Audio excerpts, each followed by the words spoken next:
I've been driving around in this pink Fiat 500 for 3 months and several thousand Ks, not for love like the colour suggests, but for science, to discover whether an electric car that's this small is actually all the car you really need in Australia. As it turns out, it depends, and there's a lot to the story. So if you want to find out why, keep watching. Now, it might be a tiny car, but the elephant in the room is its price tag. At $52,500 before on-road costs, this is quite literally not a lot of car for the money. It's a big change from the combustion Fiat 500, which at various points in its history was one of the most affordable vehicles in the Australian market.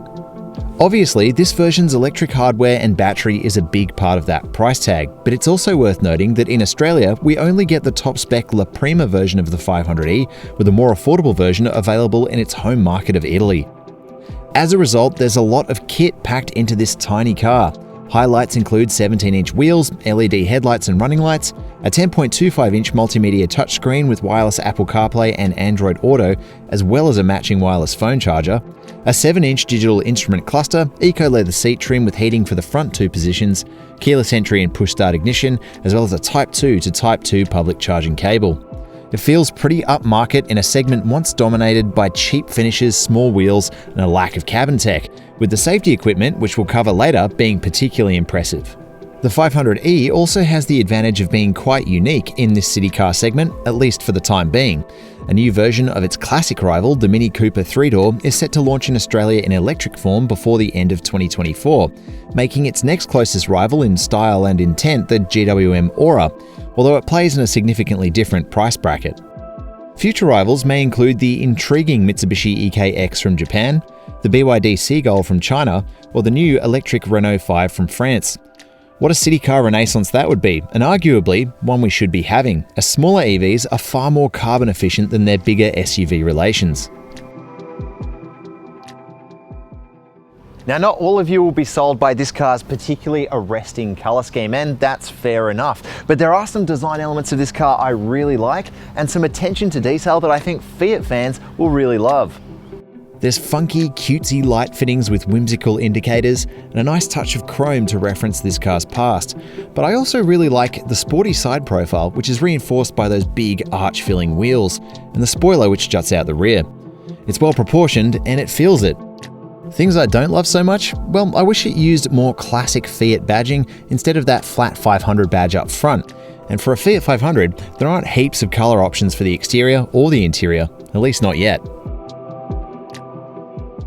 Inside, the fun doesn't stop. These seats are awesome with their sort of Fiat etched trim in them, and there's all sorts of cool materials and finishes throughout this cabin that really commit to that Fiat 500 style. I also really like the software layout on this digital dash that mirrors that of the old combustion 500 with like a single dial sort of thing, and it's actually really simple and straightforward, which I was worried it wouldn't be because it isn't on every Stellantis vehicle, but on this one it's great. There's also plenty of Easter eggs throughout this cabin which I think are really clever. I like how the brand reused the start-stop button hardware for the open door button, and there's these little made in Torino kind of finishes inside those grab handles in the door.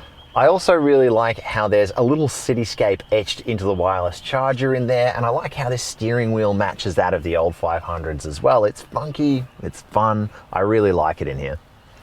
Now, while I really like the way that this cabin is so committed to just feeling like another Fiat 500, it also comes with a lot of practicality compromises in here. For a start, the way this dash sort of comes into the passenger space, it leaves you nowhere to put your knee, and I find, especially on longer trips, my knee just sort of sits up against this hard plastic here, and it really sort of wears away at you over time. The seats are also really high off the ground. Now, if you've been in a Fiat 500 before, this will be familiar. For me, it feels a little weird, like I'm sitting in an SUV when I'm in a tiny hatchback, but my partner, who's much shorter than me, she loves driving this car because it lets her sort of see over the bonnet and get a really good feel of where this car is on the road. Now, that having been said, there are some areas in this car which are really nice, and I think particularly the spec in this La Prima level makes it feel almost like a luxury car in terms of the trimmings that you get. So these seats are like really nice and soft and comfortable over longer journeys, even though they might not quite look like it. There's these lovely lavish trims in the doors, so your elbows got somewhere nice to rest, and this little armrest console box here is the same. It's nice and soft and really sort of makes this car not feel uncomfortable over longer trips, apart from of course your knee, which we've already mentioned. And on top of that, the brand has actually thought to put nice switchgear for all the climate functions in the dash instead of have to negotiate with the touchscreen, which is a lovely touch, and not every electric car has that at the moment. Now finally, one thing I have noticed in this cabin is there's just not a whole lot of general space in here, and there's not much in terms of storage cubbies or anything like that. It's funny because this car is pretty much the direct opposite of the Kia Picanto I reviewed a few months ago. Taking a look at what we've got though, there's a slide open console box with some USB outlets and a 12-volt outlet down there. It's pretty deep and it's got a cup holder sort of fitting in there, but it's inconvenient to use because it's quite narrow, and if you put something in there, there's a good chance it's going to spill. Elsewhere, there's a cup holder that folds out of this center console. As you can see, it's basically your only outside cup holder, so it's the only really useful one. And there's two more narrow ones in the door that don't quite fit our 500ml bottle. Let's take a look in the back seat. Ugh.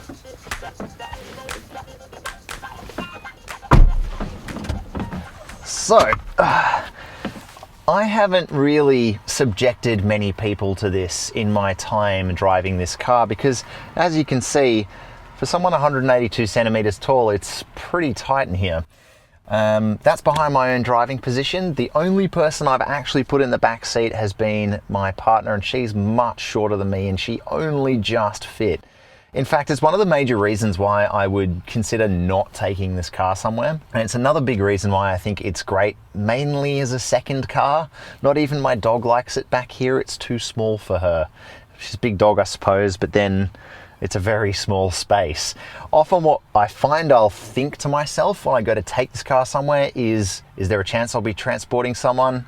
Is there a chance I'll be transporting an object? And if the answer's maybe yes, then this car doesn't come, it'll be something else. So that's worth thinking about if you transport objects or if you transport people. It's not fun back here for rear occupants, I'll be honest with you. There's also not that much in the way of amenity. There's nowhere to put cups, there's no soft trims in the doors. Yeah, no, not great, I'll be honest with you. Now, admittedly, the Fiat 500e has a tiny boot. The stated size sounds okay at 185 litres, but in reality it could only fit the smaller two of our CarsGuide luggage cases, and even then, not at the same time. Now, under the bonnet here, there's no nice clean frunk like you might see on a lot of electric cars in this class. Instead, there's a bunch of hardware relating to that front-mounted electric motor. See the power figures on your screen now. It's not crazy, but it's also probably right for a car this small. With a relatively tiny 42 kilowatt hour battery pack, you would expect the 500e to be a bit short on range for an Australian driver. But actually, range isn't something you'll think about much if you use this car as it was intended. This is because the 500e is overspecified when it comes to charging compared to most cars of a similar battery capacity.